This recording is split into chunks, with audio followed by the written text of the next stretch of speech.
Good afternoon. Welcome. This is Faith and Democracy, which is a series of one-on-one conversations with Democratic candidates for the U.S. Senate. I am Connie Ryan, the Executive Director of Interfaith Alliance of Iowa and Action Fund, and we are grateful to each of you who have joined us for this Facebook Live conversation or on YouTube as well.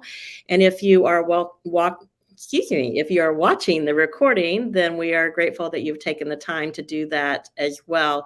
And those recordings will stay up on Facebook and YouTube, as well as our website, interfaithallianceiowa.org, throughout the primary and probably beyond as well. So you can take a look at that. And please do share those links with your family and friends so that they can understand where the candidates stand on the different issues that our organization cares about.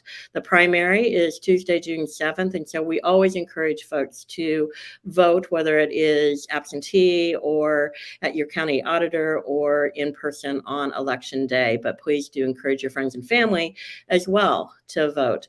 The whole purpose of Faith and Democracy conversations is really to educate voters about issues that are important to this organization, Interfaith Alliance of Iowa, and where the candidates stand on those issues. And we work on a broad spectrum of issues. And so our goal really is to educate the voters and educate the folks who care about these issues to understand where the candidates are.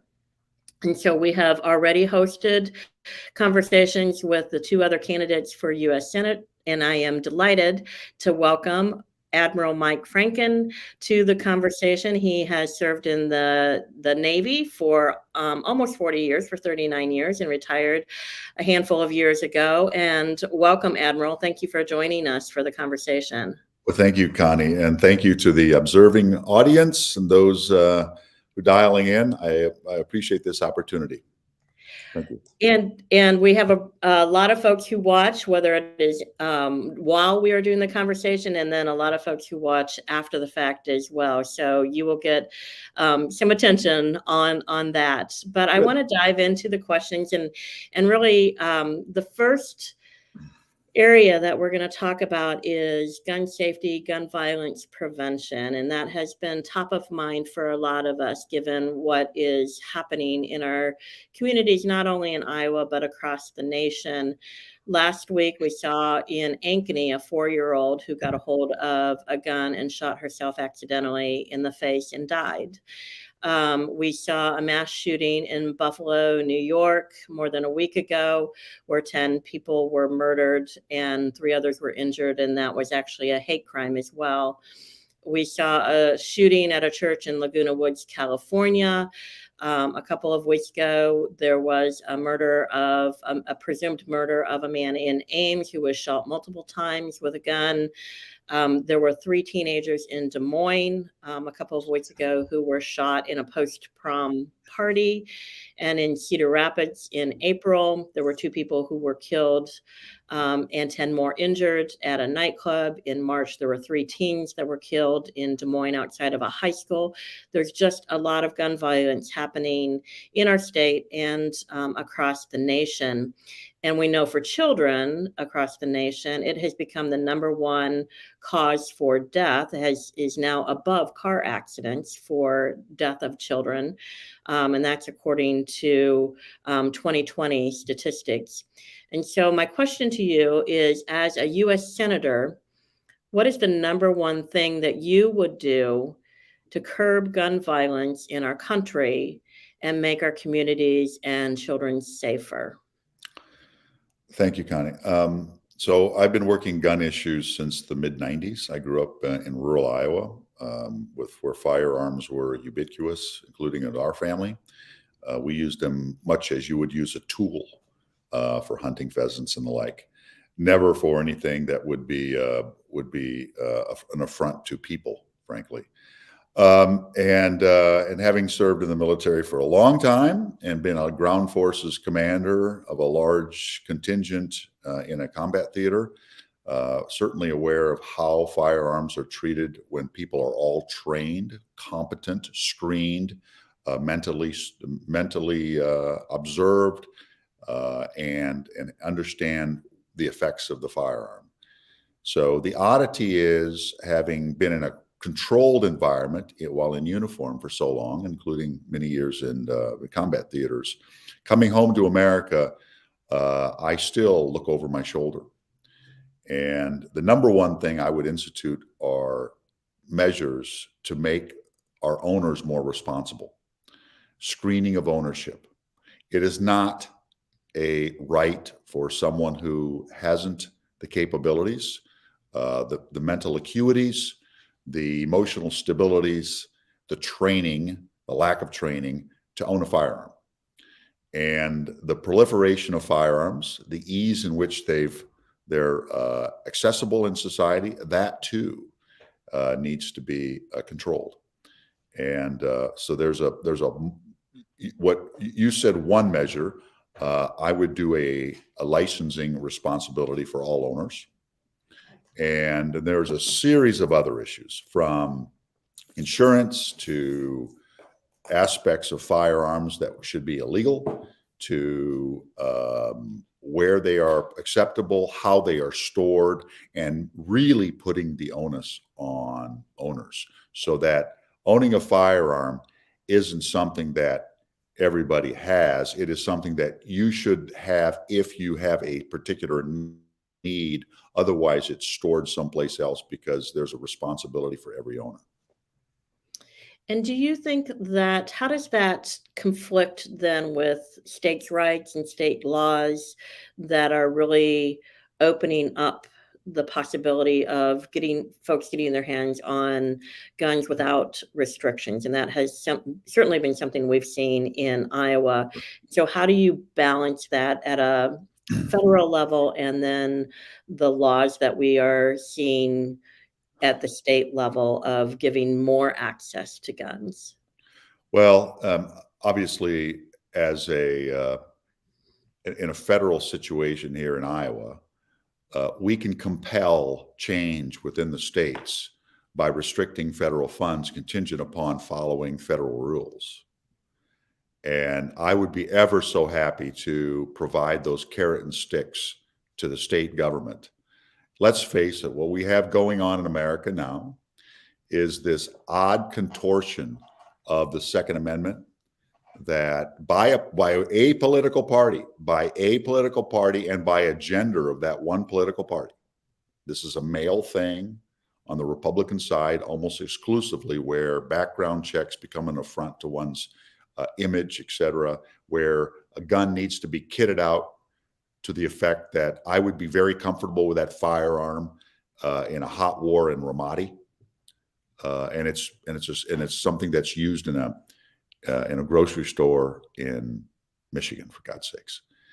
It's an atrocious situation which we have, and it's being perpetrated by a particular party because it is it's a foil that they use on the Democrats, that we're trying to take something away from them. And it's rather comical to a person like me that this is what they've chosen, because in all actuality, from a GDP perspective, firearms is minuscule. It's nothing. The amount of people and jobs associated with it, nothing really. Whereas the frightening aspects that it rots on society is gargantuan, to the point where I have dear friends who have sent all their children from their overseas countries to United States to foreign exchange programs. They have stopped doing that because schools, regardless of location, are not considered safe enough by European standards for their young people to come here. Now that should tell us something. And here's the other thing. Police violence on unarmed citizens. Now, why do we think that happens? Frankly, because the police are scared. Then many times they're outgunned. It's a threat to them. So one thing begets another. And the fact that we've got the Republican Party, which foments this because it's a good monetary thing and it gets people's anxieties up and angst up and gets them fired up, has created this hugely divisive issue in America, and it should not be that case. Connected to guns and gun violence is also the issue of hate and hate crimes and the amount of hate that we are seeing and hate crimes we're seeing in our nation, and really the uptick also of white supremacy, and it's impacting not only the Black community, certainly Black community, but also the Jewish and Muslim community, Latinx community, Asian community, LGBTQ plus community, and driven often by white nationalism and certainly white supremacy. The murder in Buffalo, where 10 people, as I mentioned earlier, where 10 people were murdered and 3 others injured by an 18-year-old white supremacist who targeted a grocery store 3.5 hours from his home, simply because it was in the midst of a community that is dominantly Black. It is horrendous to see where our nation is going on these issues. So my question to you is, what are specific solutions that Congress should take in addressing hate speech and the growth in white supremacy in our nation? I would do a reallocation of resources for investigative. I think there's some refinement of definition that could occur as well in legislation. And, I hearken back after 9/11, where we pushed measures to investigate the Muslim population in America, to self-police, and there were authorities who were placed in an undercover manner to bring some of this out. And frankly, there wasn't that much of it in America, not nearly compared to, I think, what's simmering below a segment of our population in the United States. So there's an element of self-identifying within these groups. And I would be ever so happy to reallocate some resources to ensure we've got the authorities necessary to make that happen. Thank you. And kind of sticking with this subject a little bit, in addition to hate crimes and hate speech impacting the Black community, our nation really continues to struggle with acknowledging our history of racism. May I add one other thing to that? Sure. There is talk of, if you are convicted of a hate crime, that you go on a registry, much like a sexual predator registry, for the rest of your life. We might want to consider that as well. And is that something that you would support then? I would. I'd like to read the legislation associated Sure. with it. But sure. I'm sitting here. This is my idea to do so. Yeah. So yeah, I think we ought to do that. Okay. Call it out and ensure that it's typecast for perpetuity. So then, to that broader issue of racial equality and equity, our nation continues to struggle with these issues, the issue of racism, our history with slavery, Jim Crow, inequality that is experienced particularly and specifically by the Black community. And it is a painful subject for many of us, and there is really no sense in denying not only the history, but also the impact on today's Black community across our nation. And it is my opinion that our nation needs to accept responsibility for that and right the wrongs of our ancestors, and to do that systemically. And I know it's a very big topic, and I know that we could spend hours on it. But my question to you is, how should our nation address the impact of systemic racism that impacts the Black community and all communities of color as well? And what would you do as a U.S. Senator to address that impact? Jim Clyburn had a great measure that hasn't been implemented, and that was an aspect of the infrastructure bill and other federal legislation going forward, which gave a weighing factor to infrastructure developments for areas that were depressed in the United States, depressed economically. And although it doesn't call out this issue as an issue directly, it does reflect the economic realities of even rural America and rural Mississippi and urban situations where there is a depressed area of the city, and it is often the home to people of color. And it is a great way, and I've talked to a local union in Des Moines a while back about this particular thing. And I mean, there are small measures that can be taken that have a fabulous impact, such as 5G transponders, Wi-Fi transponders in economic development zones, free, and planting of trees and flower boxes and tax credits, improving the water supply, the sewer system, and the electrical distribution, installing host of issues, regenerative energy, so that this is the cheapest power in the city.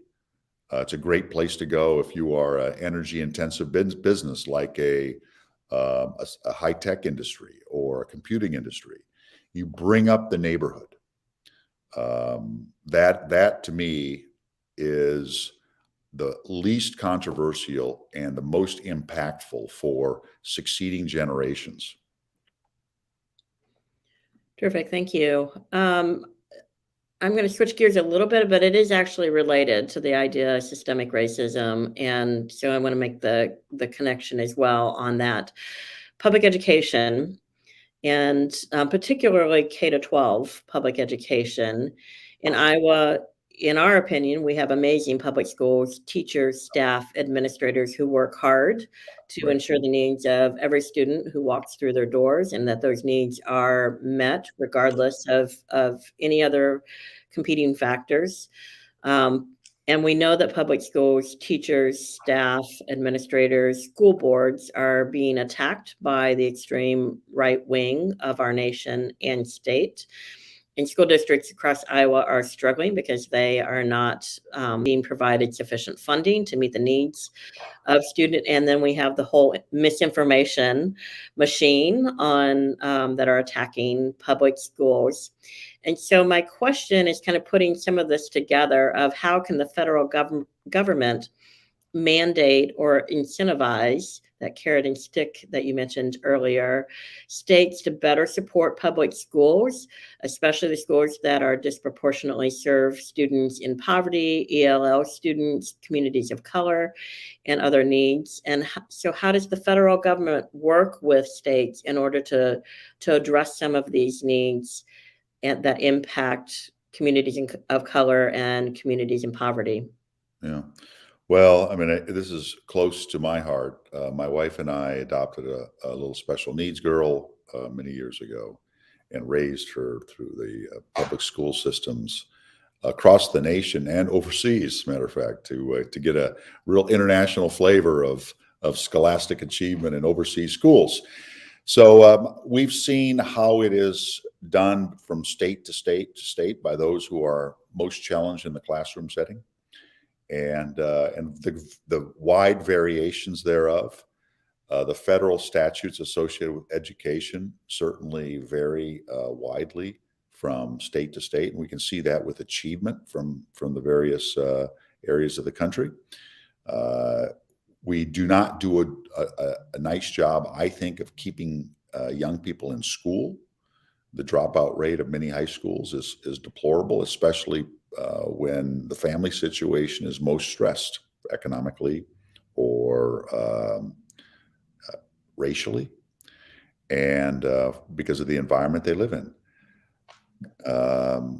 I see that the federal guidelines can mandate a pre-K opportunity for states to open up options for earlier child education, coincident with public education, which would put a more difficult onus on the various private education opportunities. I am not a fan of vouchers by any stretch of the imagination. I think that's absolutely the wrong thing to do. That is completely inimical to what my daughter needed. There's a host of internal to the school measures that we can do, from mental health counselors to diet, preventive health, long-term education, and there are federal programs for those that can be enhanced. From a teacher enhancement, certainly we should have offsets for deciding to be a teacher of tomorrow's next greatest generation, and to set aside student loans. There ought to be graduate education opportunities for teachers so they can get that next tier of income, which is so very important to so many of them, all of them actually, that would have federal assistance. We are educating not only our teachers, we're educating our progeny. And I view federal funds going to teacher education to be coincident, simpatico with the funds going to my child's education. And so I see no daylight there. There's a host of issues. I would like very much to be the education senator, along with ag and development and a few others. But this is near and dear to my heart. My mom was a teacher. My wife was a teacher, my sister, etc. And this is, I find it that one of the oddities of this election cycle, where we have a political party that declared war on education in America, the Republicans. Yeah, absolutely. I'm going to switch gears again on you. My apologies.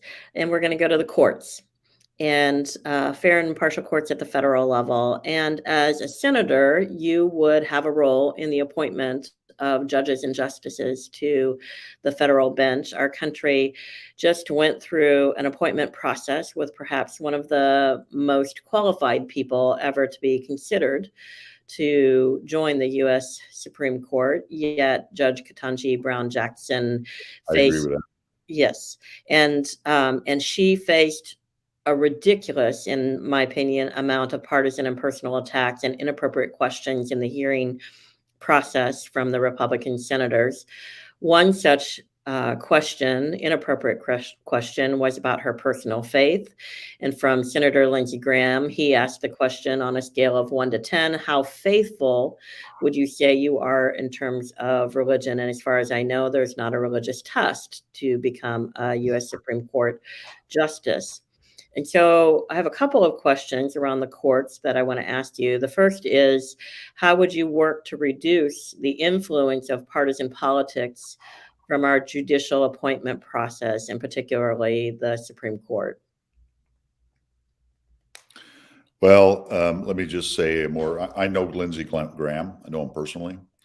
And my sense is anybody who asks another person in an official capacity like that about their personal faith, I would question the inquisitor's personal faith and a moral character, moral base.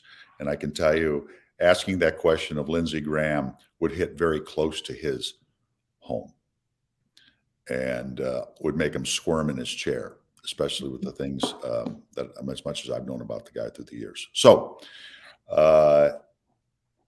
obviously, I'm a firm, big believer in the separation of church and state.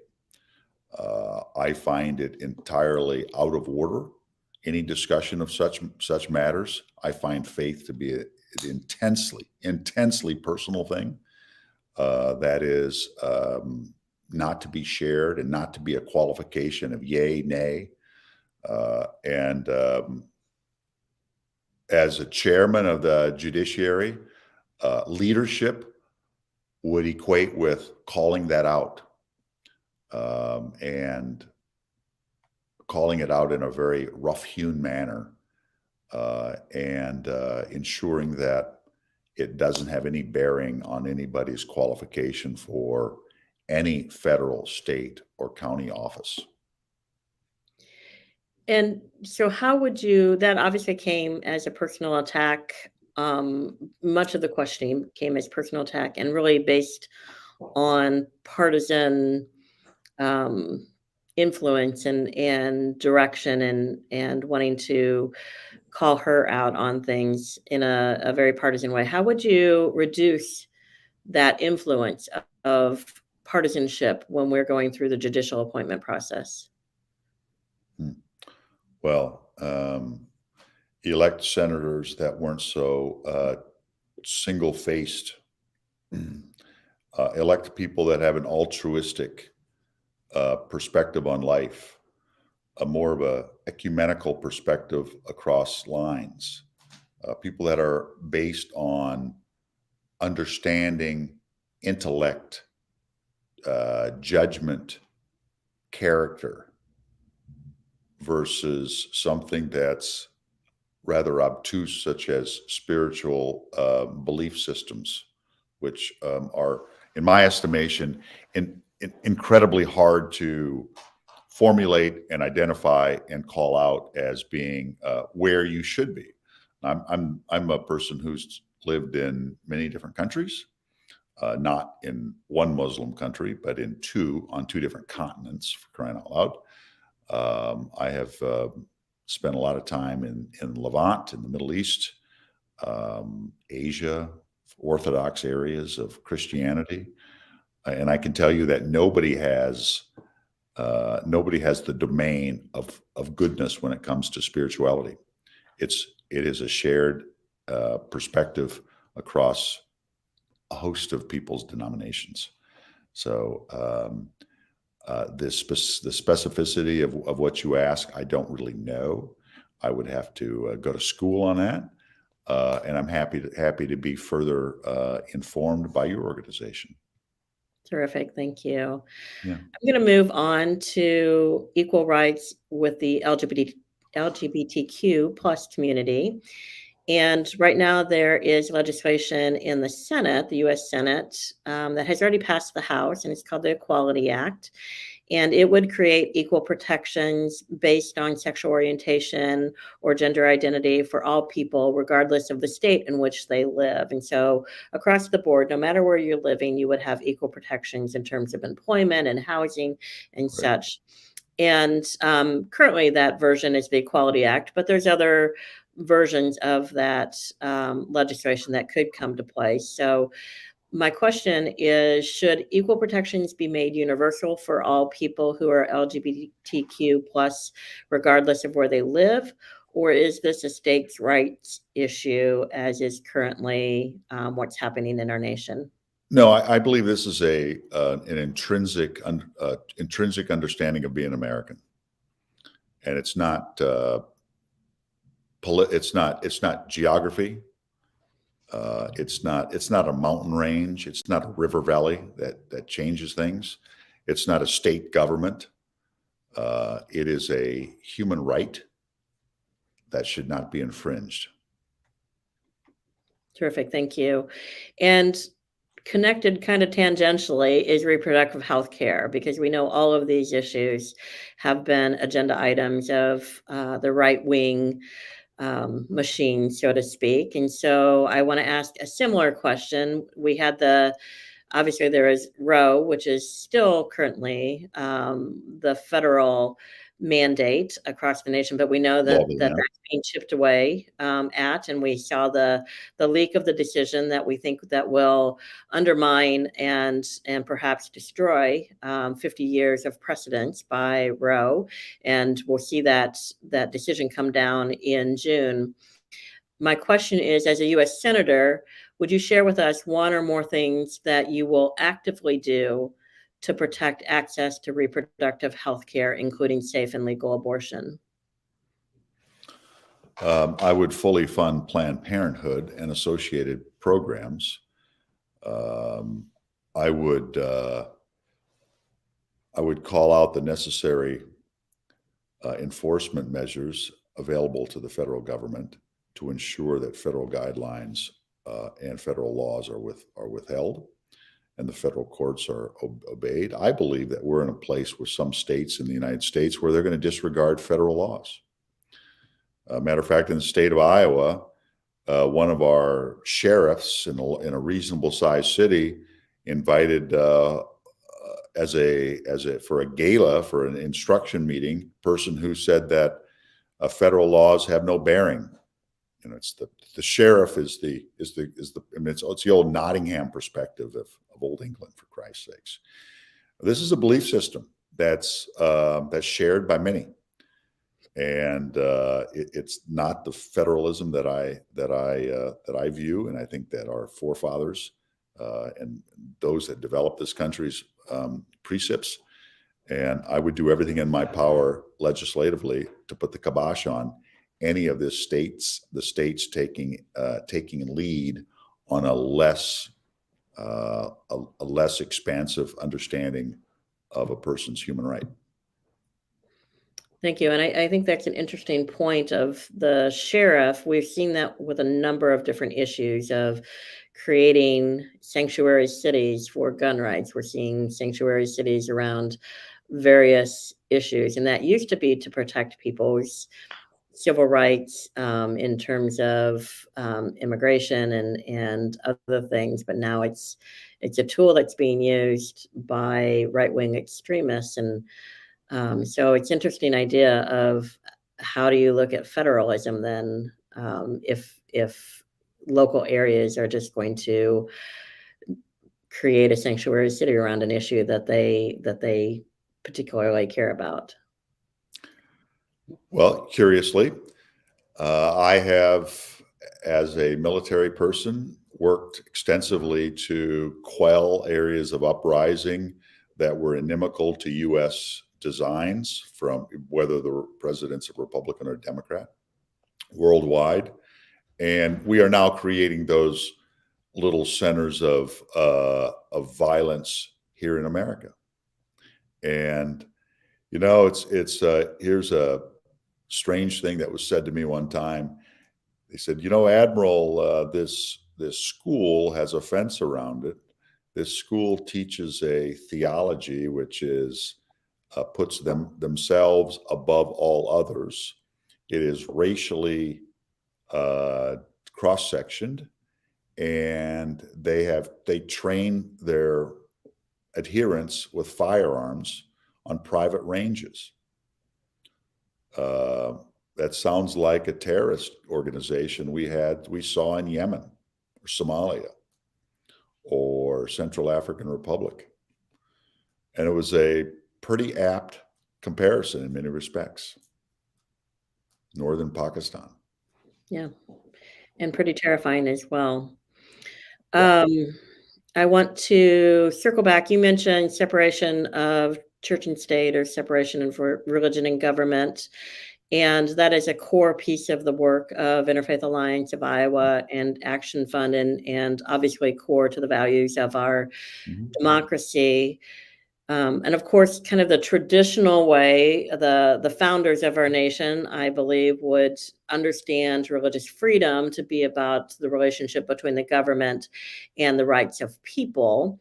And right-wing extremists have really manipulated that understanding to advance their own political agenda, and using federal and state laws and the courts to their benefit. And they often argue that religious freedom is about their personal religious belief that can't be infringed upon by other individuals, and that their rights supersede the rights, the civil rights, regardless of whether it's religion or other civil rights of other people. So it's not just a government and person relationship. And so how should our nation balance that conflict between religious rights or religious freedom of some and the civil rights of other people? And I'm thinking in particularly people in the LGBTQ plus community. Looking for an example, I guess the example is I was in a church in a town in Iowa. I think it's the largest evangelical church in the city. And the minister, the head minister, was remarking how no one who is gay can possibly be a Christian, and that's why they're not members of the church. And to have someone running for president who is gay is an atrocious development that everyone ought to shout out against, fund against, and ensure it never happens again. That was the official position of the church, besides some other things that were pretty obscure, to include women properly serving their husbands, etc., which came about the same sermon. This is a belief system in America. If a church has those perspectives, and it's part of their acknowledged perspectives, I would take away their tax exemptions, and I would use that as a club to ensure that religious understanding, tolerance, etc., is based on basic human rights and not a distortion of the literature of your faith. Is that generally what you're getting to?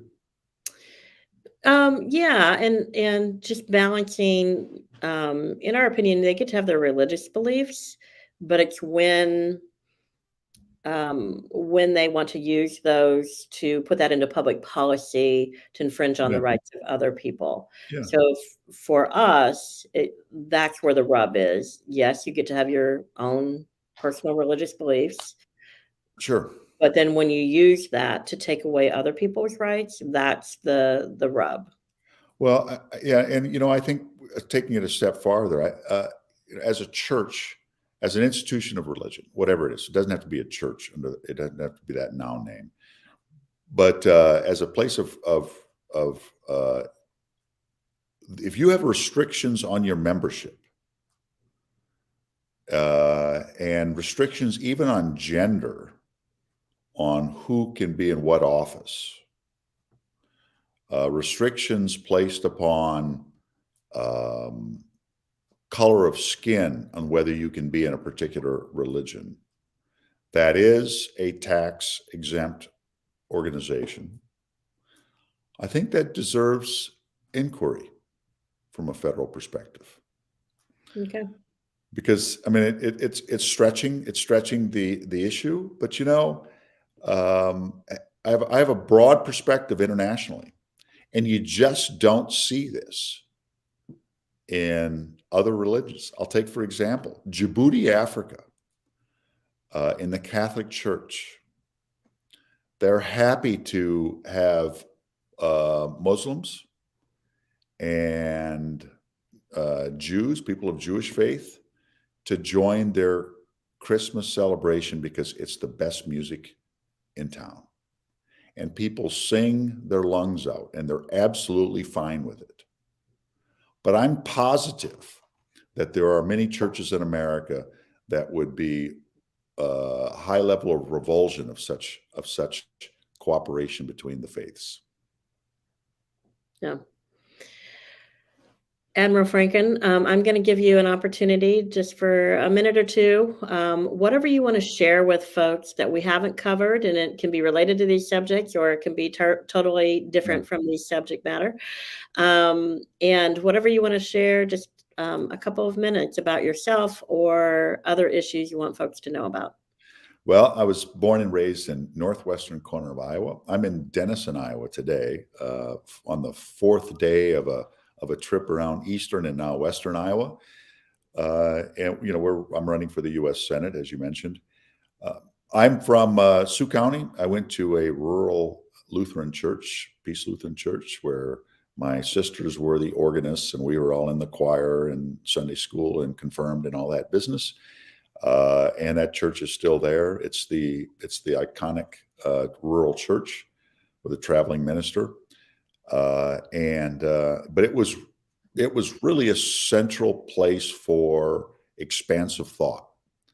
Our Sunday school teachers were were biblically based, but they were broadly international minded, and we would talk about world affairs and how our religion would interject with others. And my mom really was big on that as an intellectual. And I'm a better person for that, because that stayed with me through the years. My wife and I, as we traveled around the United States, we would cloister around the religious institution of where we were. That was based on who our friends were. So we would attend religious services from everything from the Church of Latter-day Saints to Catholicism. She was born and raised a Catholic, to synagogues, etc. And I have held to that to this day. And that broad perspective of across religions, because here again, the spirituality of a person is expressly their own. I'm bringing that to office in Washington, D.C., having many years of experience in policy and strategy and legislative affairs. As Chief of Legislative Affairs in Obama's office, I believe I could work across the aisle to make these measures cemented into action, and to ensure that Lindsey Graham doesn't ask those inappropriate questions, or Senator Grassley to at least give Justice Jackson a fair shake instead of that condescending smile that said to me, being rather expert at reading people's faces, that that was a handshake that was meant to say, aren't you precious little lady? I'm never going to vote for you because you're this, and this. We know what that is. And so I would be a loudmouth to seek this out. And I think as an admiral, as the most senior military person ever elected to the U.S. Senate, as a Democrat with the credentials to match, I would be a loud and stalwart voice to call this out. And I would never sleep until it's done. Thank you, Admiral Franken. Thank you for joining me in this conversation. To folks who are watching, thank you so much for being with us, whether you're watching live or whether you are watching the recording. I hope you will continue to look at each of these recordings that we have made with each of the three candidates for U.S. Senate on the Democratic ticket. And those recordings are on Facebook, YouTube, and on our website, interfaithallianceiowa.org. And regardless, as I said at the top of the show, please do remember to vote, whether you vote by absentee ballot, whether you vote at your county auditor, or whether you vote on election day on Tuesday, June 7th. If you are registered to vote, that is fabulous. Make sure that your friends and family are also registered to vote, and help them to vote on the primary day as well. And I just want to thank Admiral Franken one more time. Thank you for your time and your effort today, and for sharing your ideas with us. And so for now, thank you to everyone. Stay safe, take care, and be well. Thank you.